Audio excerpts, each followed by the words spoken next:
Beharbari আউটপোষ্টৰ SI ছাৰৰ খ্যাত প্ৰীতম বৰুৱাৰ খবৰটো পালেনে? বেহাৰবাৰী আউটপোষ্টৰ SI ছাৰৰ প্ৰীতম বৰুৱাৰ খবৰটো আহি পৰিছে। প্ৰতিভাৱান তথা সফল অভিনেতা বেহাৰবাৰী আউটপোষ্টৰ প্ৰীতম খাৰঘৰীয়া এটা সুন্দৰ চৰিত্ৰৰ জৰিয়তে শিশু আৰু বৃদ্ধ প্ৰতিজন মানুহৰ অন্তৰ জয় কৰা অসমৰ জনপ্ৰিয় অভিনেতা প্ৰীতম বৰুৱা। অসমৰ ভ্ৰাম্যমাণ জগতৰ বিশিষ্ট অভিনেতা ভৱেশ বৰুৱা দেৱৰ সু-সন্তান। অসমৰ জনপ্ৰিয় অভিনেতা প্ৰীতম বৰুৱাৰ খবৰত আনন্দিত অসমৰ প্ৰতিজন অনুৰাগী, ছবিৰ অনুৰাগী।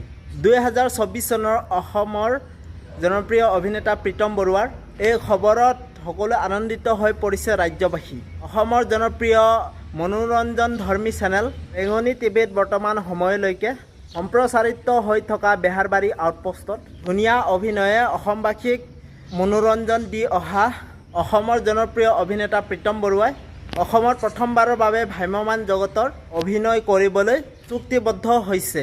2024-25 নাট্যবৰ্ষত তথা জনপ্ৰিয় ভ্ৰাম্যমাণ থিয়েটাৰ তথা নাট্য দল কোহিনুৰ থিয়েটাৰ চুক্তিবদ্ধ হৈছে অসমৰ জনপ্ৰিয় অভিনেতা প্ৰীতম বৰুৱা। এই খবৰটো জানি আপোনালোকৰ কেনেকুৱা লাগিল? যদি ভাল লাগিল আপোনালোকে লাইক, ছাবস্ক্ৰাইব আৰু কমেণ্ট কৰি জনাব। ঠিক আছে, বাই বাই। নতুন এটা ভিডিঅ' আপোনালোকৰ লগ পাম। ঠিক আছে, বাই।